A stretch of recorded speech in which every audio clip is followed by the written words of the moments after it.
Well, it's back to the 1980s and the golden age of video arcades, but with a contemporary twist in the new movie Pixels.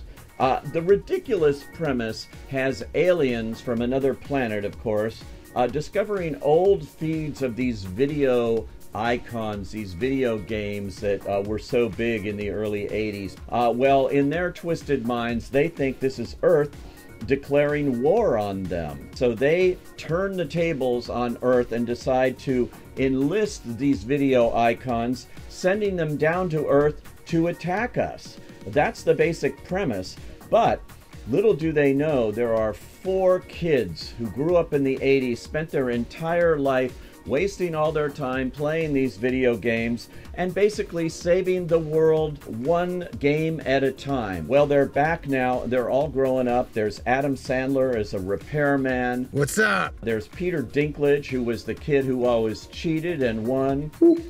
Josh Gad, who is now a conspiracy theorist. Also known as your worst nightmare! And there's Kevin James, who grew up to become, of course, the President of the United States. And because he's president, he can bring in his old childhood buddies and harness all the power of the White House to launch a full-thwarted attack on these icons that they used to fight in the video arcades.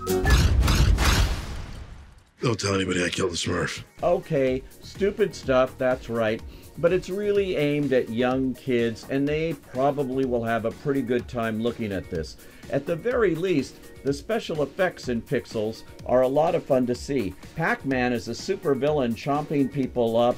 Donkey Kong is back this time. Galaga, Space Invaders. It's fun to see the whole mix here. Director Chris Columbus has done a very good job in incorporating all of this. And like I said, the effects are first class all the way.